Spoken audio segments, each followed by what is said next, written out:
Querido amigo, eu sou o pastor Bruno César e quero compartilhar um pouco hoje sobre o tema Cristo e a Trindade.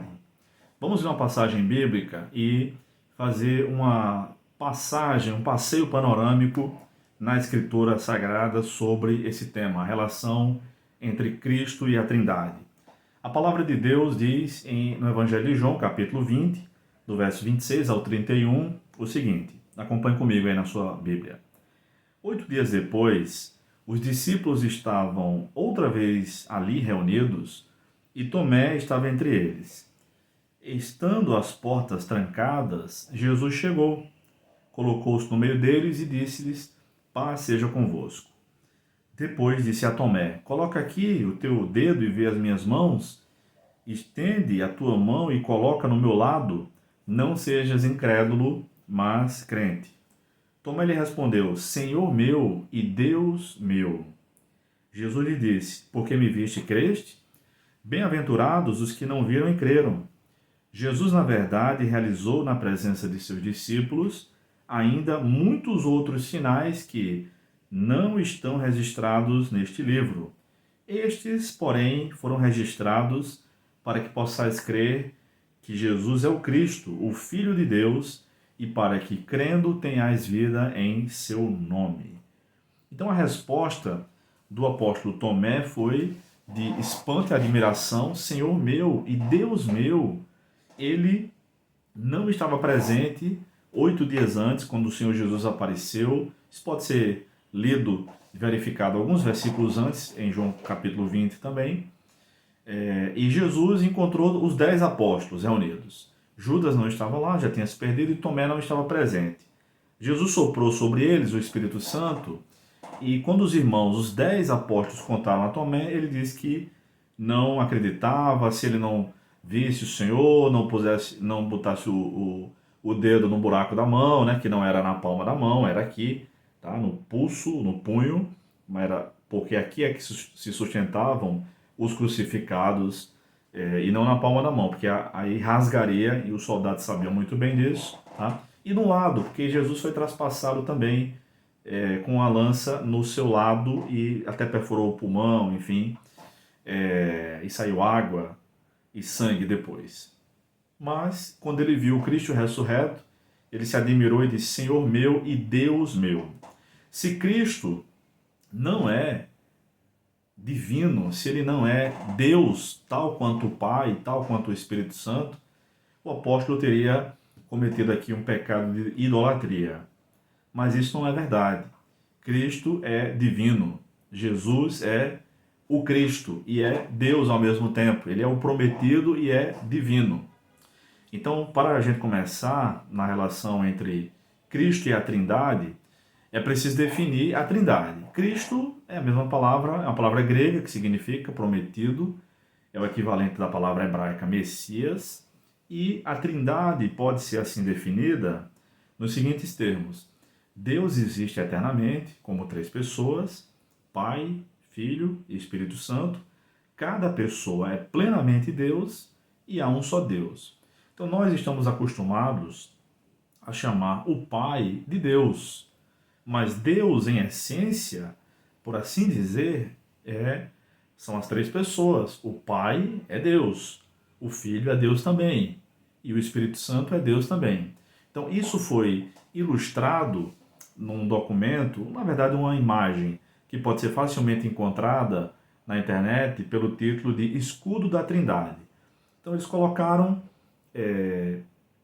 3 um triângulo e em cada uma das pontas o nome é Pai, Filho e Espírito Santo. É Deus. Aí, ligando uma ponta à outra, tem a palavra não é. O Pai não é o Filho. O Pai não é o Espírito Santo.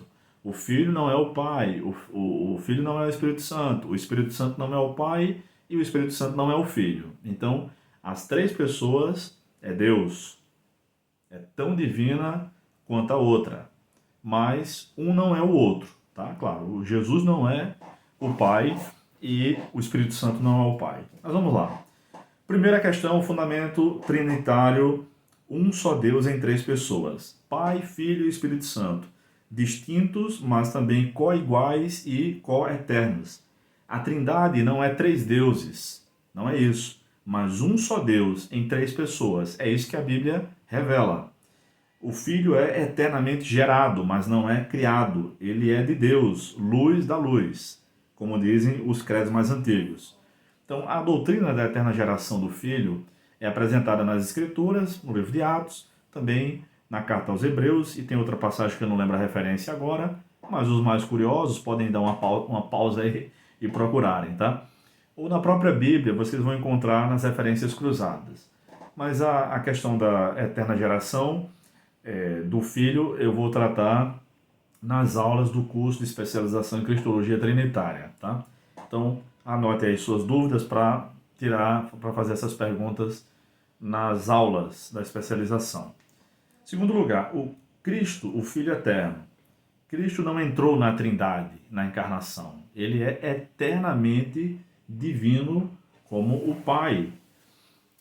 Ele sempre foi o Filho eternamente gerado pelo Pai. Então, essa doutrina realmente da geração do Filho é uma doutrina bem interessante, mas eu gostaria de ler com vocês João capítulo 17, verso 24, que o Senhor Jesus diz o seguinte. João 17 é uma oração de Jesus integralmente. Ele diz o seguinte, no verso 24, João 17, 24. Pai, meu desejo é que aqueles que me deste estejam comigo onde eu estiver, para que vejam a minha glória, a qual me deste, pois me amaste antes da fundação do mundo. Então, o que a Trindade eterna e bendita fazia antes da fundação do mundo? Amava a si mesma. Deus, o Pai, amava o Filho e amava o Espírito Santo, e assim por diante. A Trindade é autossuficiente. As três pessoas da Trindade, elas não precisam dos seres humanos, dos anjos, da criação do planeta Terra, do firmamento, né, que é o céu, não precisam dos outros planetas, não precisam de absolutamente nada, tá? A aceidade divina é um atributo que às vezes recebe outro nome, mas esse é o nome clássico. A aceidade divina fala da solidão divina. Isso porque só Deus não tem paralelos. Não há ninguém como ele. O homem foi criado em imagem e semelhança de Deus, mas não nesse nível tão elevado de ser divino também, tá?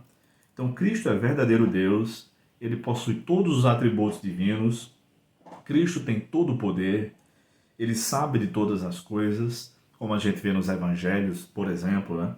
Ele está presente em todos os lugares, ele é imutável, tal como o Pai, tal como o Espírito Santo. Jesus Cristo é o mesmo ontem, hoje e eternamente, Hebreus 13:8.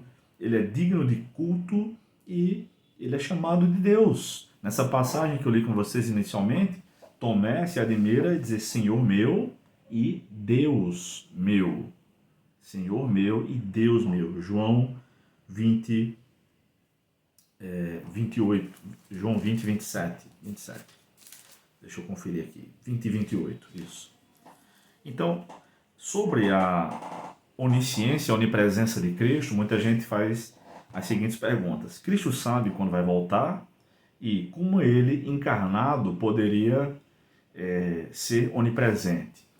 Nós estudamos a doutrina da Trindade em duas maneiras, pelo menos, tá? Com dois olhares, digamos assim. A Trindade econômica e a Trindade ontológica. E você vai ter uma resposta completa para essa questão no curso de especialização em Cristologia Trinitária. Entre em contato e faça sua matrícula. Cristo e a economia da Trindade. Qual o papel de cada um? O papel do Pai, do Filho e do Espírito Santo. Isso é a Trindade econômica. Ontologicamente, nós podemos dizer que cada pessoa da Trindade é plenamente Deus, tá? Então, na redenção, a gente percebe que o Pai planeja, o Filho concorda e aceita, e o Espírito Santo é prometido e enviado. Ele também, na execução, o Pai envia o Filho redime, e o Espírito Santo aplica a redenção. E o Pai sustenta por meio da sua providência, o Filho intercede e o Espírito Santo consola. Então, nós vemos que as três pessoas da Trindade trabalham em total harmonia, desde eternamente. Cristo na adoração trinitária. Nós oramos ao Pai em nome do Filho pelo Espírito Santo. O Espírito Santo nos ajuda a orar, o Filho nos dá um acesso ao Pai, é isso que significa orar em nome de Jesus, é poder entrar diante de Deus em nome de Jesus e falar com o Pai. Então, por que isso é tão importante? Cristo é o único caminho para o Pai. Jesus Cristo é o único caminho. Ninguém vem ao Pai a não ser por mim. Não é ninguém vai, é ninguém vem. João 14, 6. Não há salvação fora da crença bíblica da Trindade. A doutrina da Trindade é a doutrina mais atacada, a doutrina bíblica importante, mais atacada na história do cristianismo. Praticamente todos os grandes concílios da igreja foram para resolver questões sobre a posição da igreja acerca da pessoa de Cristo, quem Cristo é. E a decisão dos concílios confirmam o que já foi estabelecido pelas Escrituras. Jesus é 100% divino e 100% humano. Ao mesmo tempo, desde sua encarnação, permanece assim até os dias de hoje, e isso não pode ser modificado por quem quer que seja. Qualquer posição sobre a pessoa de Jesus Cristo que difira disso, inevitavelmente cairá numa heresia, tá? Então, como disse, se não me engano, Agostinho, sobre a Trindade, tente compreendê-la e perderás a cabeça. Tente negá-la e perderás a alma. A doutrina da Trindade é a doutrina mais difícil das Escrituras de longe. Deus não nos deu todas as respostas, mas, como sempre, por sua vontade, revelando-se aos profetas e apóstolos, principalmente pelo Senhor Jesus Cristo, o Pai nos revelou exatamente o que precisamos saber. Que Deus existe eternamente, como três pessoas, Pai, Filho e Espírito Santo. Cada pessoa é plenamente Deus e há um só Deus. Essa é a definição da Trindade, elaborada por Wayne Grudem. Recomendo que vocês decorem, estudem e não se esqueçam de compartilhar esse vídeo a respeito da doutrina da Trindade para outros irmãos que precisam também aprender, serem instruídos, como todos nós precisamos, e você não fique de fora. A partir de 7 de julho de 2025, iniciarei uma especialização em Cristologia Trinitária, onde esses e muitos outros assuntos serão estudados em profundidade, com o tempo adequado, com um tempo bom para perguntas e respostas, análise de passagens bíblicas. Nós vamos fazer uma revisão dos principais livros a respeito, vamos passar tudo isso para os alunos. Será um curso totalmente apostilado, com aulas ao vivo, mas que também ficarão gravadas para os alunos que não poderão assistir. Então, entre em contato, faça a sua matrícula e seja bem-vindo. Que Deus te abençoe e até a próxima.